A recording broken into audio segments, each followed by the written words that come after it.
Matius pasal 17. 6 hari kemudian, Yesus membawa Petrus, Yakobus, dan Yohanes saudaranya, dan bersama-sama dengan mereka, ia naik ke sebuah gunung yang tinggi.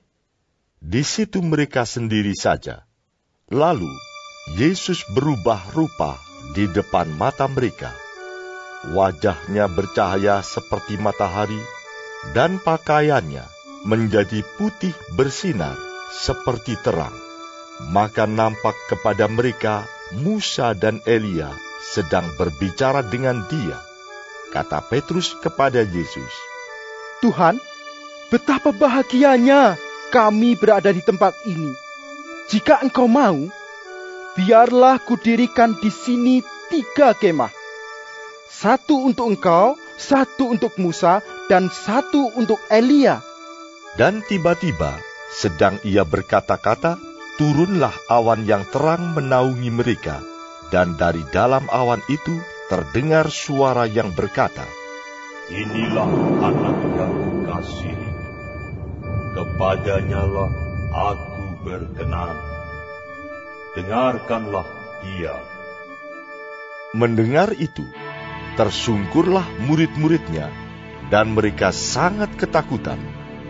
Lalu Yesus datang kepada mereka dan menyentuh mereka sambil berkata, "Berdirilah, jangan takut." Dan ketika mereka mengangkat kepala, mereka tidak melihat seorang pun, kecuali Yesus seorang diri. Pada waktu mereka turun dari gunung itu, Yesus berpesan kepada mereka, "Jangan kamu ceritakan penglihatan itu kepada seorang pun, sebelum Anak Manusia dibangkitkan dari antara orang mati."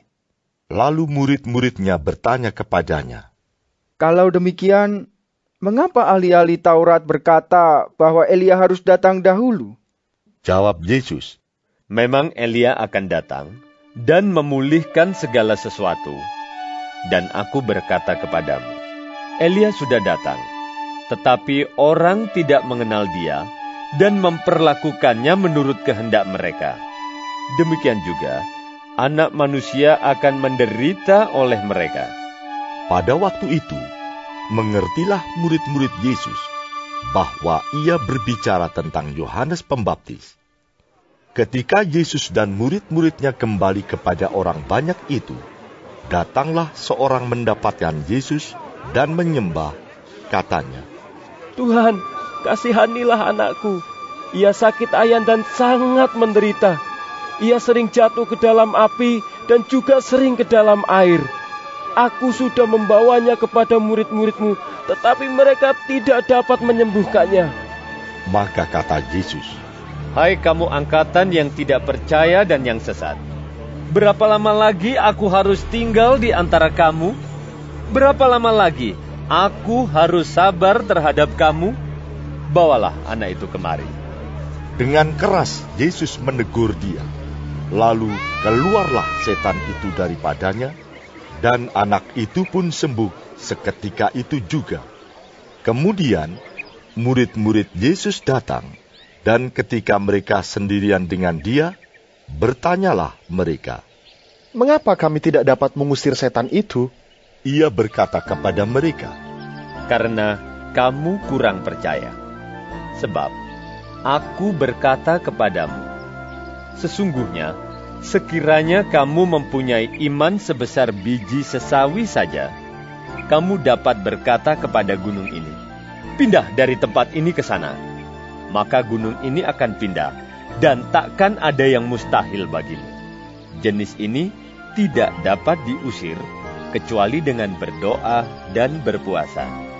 Pada waktu Yesus dan murid-muridnya bersama-sama di Galilea, ia berkata kepada mereka, Anak Manusia akan diserahkan ke dalam tangan manusia, dan mereka akan membunuh dia, dan pada hari ketiga, ia akan dibangkitkan. Maka hati murid-muridnya itu pun sedih sekali. Ketika Yesus dan murid-muridnya tiba di Kapernaum, datanglah pemungut bea bait Allah kepada Petrus dan berkata, apakah gurumu tidak membayar biaya 2 dirham itu? Jawabnya, Memang membayar.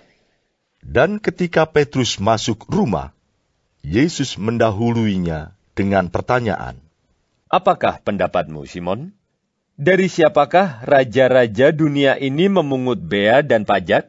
Dari rakyatnya atau dari orang asing? Jawab Petrus, Dari orang asing. maka kata Yesus kepadanya, Jadi, bebaslah rakyatnya. Tetapi supaya jangan kita menjadi batu sandungan bagi mereka, pergilah memancing ke danau. Dan ikan pertama yang kau pancing, tangkaplah dan bukalah mulutnya. Maka engkau akan menemukan mata uang 4 dirham di dalamnya. Ambillah itu, dan bayarkanlah kepada mereka, bagiku dan bagimu juga.